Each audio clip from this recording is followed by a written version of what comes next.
여러분 안녕하십니까? 더불어민주당 당대표인 이재명, 전과사범 이재명이가 드디어 끝나게 생겼습니다. 북한으로 송금한 800만 달러의 그 실체와 또 그 증거, 이화영이가 작심을 하고 이재명이를 배신을 했습니다. 민주당이 지금 이 핵폭탄에 발칵 뒤집어졌으며 법조계에서는 사실상 이재명 당대표 내년 총선 체제로 간다고 한다면 더 망할 수밖에 없다. 이재명 당대표가 지금이라도 당대표를 포기하지 않으면 민주당은 이 사건 하나만으로도 어떻게 될 수 있다?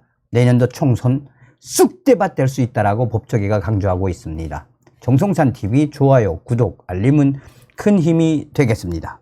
자, 그동안 이재명의 신복인 이화영 전 부지사가 계속해서 침묵을 하고 있었죠. 그런데 왜 이화영이가 이재명이를 배신을 했을까요? 이 법조계에서는 이재명에 대한 이 여러 상황들을 종합했을 때 이화영이가 모든 덤터기를 자기가 다 쓸 수밖에 없고, 또한 이 죄 질도 상당히 나쁜, 이번에 국정원이 자료를 넘겨준 거지요. 자, 이재명 더불어민주당 대표가 지금 현재 최대의 위기에 처했습니다. 나아가 민주당 핵심 인사들도 이대로 가다가는 민주당 내년 총선 폭망할 수 있다라고 예측을 했습니다. 최근 이화영 전 경기도 평화부지사가 김성태 전 쌍방울 그룹 회장의 대북 송금 관련 내용을 이재명 대표에게 보고했다는 취지로 검찰에 진술했기 때문입니다. 사실상 이화영 전 부지사가 그동안 함구를 하고 있었지만 이제는 더 이상 함구할 수 없는 여러 정황들에 이재명 당대표가 쌍방울의 800만 달러 대북 송금 결정적인 주인공은 바로 이재명 대표다라고 폭탄 발언을 쏟아냈습니다. 이재명 대표에 대한 검찰 소환 조사가 불가피하며 동시에 이재명의 사법 리스크와 책임론이 지금 현재 다시 활활 불타오르고 있습니다. 비명계 민주당 인사들은 이것은 그야말로 핵폭탄급이다. 지금이라도 이화영의 말대로 지금이라도 이화영이가 말했던 부분들에서 이재명 당대표가 관계된 800만 달러의 대북 송금, 지금 당장 사퇴를 하지 않으면 내년 총선 민주당은 이 사건 하나만으로도 폭망할 수 있다라고 비명계 위원들은 지금 지랄 발광을 하고 있습니다. 이재명 대표는 19일 경북 안동에서 열린 현장 최고위원회의 이후에 기자들이 이화영 전 부지사가 쌍방울의 도지사 방북 협조를 요청했는데 내용을 당시 도지사였던 이재명 대표에게 보고했다라는 이 작심 발언에 대해 검찰에서 진술했다라는 이 보도에 대해 어떻게 생각하느냐라고 묻자 이재명이는 검찰이 수사를 해야 하는데 자꾸 정치를 하고 있는 것 같다라며 엉뚱한 대답을 했습니다. 지난 18일 복수의 법조계 관계자에 따르면 수원지검 형사 6부 김영남 부장검사는 최근 이화영 전 부지사로부터 쌍방울에 도지사 방북 추진 협조를 요청했는데 관련 내용을 당시 경기도지사였던 이재명 당대표에게 보고했다라는 굉장히 중요한 진술을 확보했다라고 밝히고 있습니다.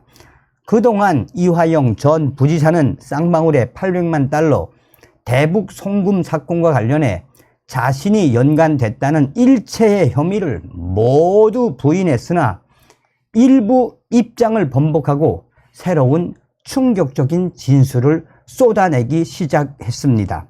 법조계에서는 유동규와 같이 혼자 죽을 수 없다라는 이화영 부지사의 심경 변화가 이재명 당대표의 충격적인 데미지를 입힐 것이라며 이 사건은 이제 시작에 불과하다라며 현재 이 상황에서 이재명 당대표가 사퇴를 하지 않으면 이 사건은 일파만파 확산될 수밖에 없고 민주당에게는 그야말로 핵폭탄과 같은 사건으로 계속 이어질 수밖에 없다라고 법조계는 강조하고 있습니다.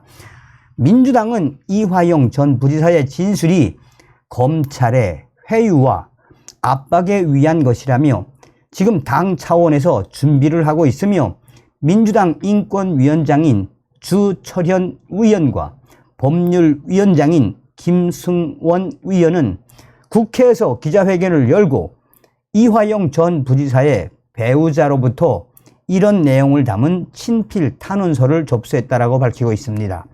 그러나 이재명 대표를 둘러싼 사법 리스크는 이제 또 활활 타오를 수밖에 없다라는 게 법조계의 주장입니다. 쌍방울 그룹의 대북 송금 의혹에 이재명 대표가 연관되었다라는 가능성을 이화영이 지금부터 쏟아내기 시작한 것처럼 이재명 대표에 대한 검찰의 소환 조사가 불가피해졌다라는 분석들이 법조계에서는 지배적으로 터져나오고 있습니다. 검찰이 조사 후 구속영장을 청구할지도 관심이 쏠리고 있습니다. 현재 이재명 대표는 불체포 특권 포기를 선언한 상황입니다. 이소영 민주당 원내대변인은 이날 공중파 라디오에 나와 대북 송금과 관련해 이재명 대표에게 체포영장이 발부될 경우 어떻게 되나라는 진행자의 질문에 이재명 대표는 이미 교섭단체 대표 연설에서 불체포 권리를 행사하지 않겠다라고 선언을 했다라며 그렇게 실행할 것으로 본다라고 말했습니다. 이재명 대표를 둘러싼 사퇴 요구도 다시 불거질 수밖에 없다라는 비명계 위원들의 질타. 그동안 비명계 일각에서는 이재명 대표의 사법 리스크가 내년 총선에 부정적인 영향을 줄 수 있다. 이제 이화영까지 배신을 하지 않았느냐. 앞으로 이 사태, 이재명 대표가 지금에 사퇴하지 않으면 내년 총선은 그야말로 민주당에게는 결정적인 치명타가 될 것이다라고 지금 비명계 민주당 의원들이 지랄 발광을 하고 이 수달에 무슨 소식이겠습니까? 이화영이가 이야기하는 본질이 무엇입니까? 쌍방울이 북한에 보낸 800만 달러, 그 800만 달러 어떻게 보냈습니까? 그러니 여러분, 이재명이가 대통령 됐으면 어떻게 될 뻔했습니까? 우리 정신 바짝 차려서 내년 총선 민주당 아예 지려 밟아야 합니다. 다음 시간에 뵙겠습니다. 멸공.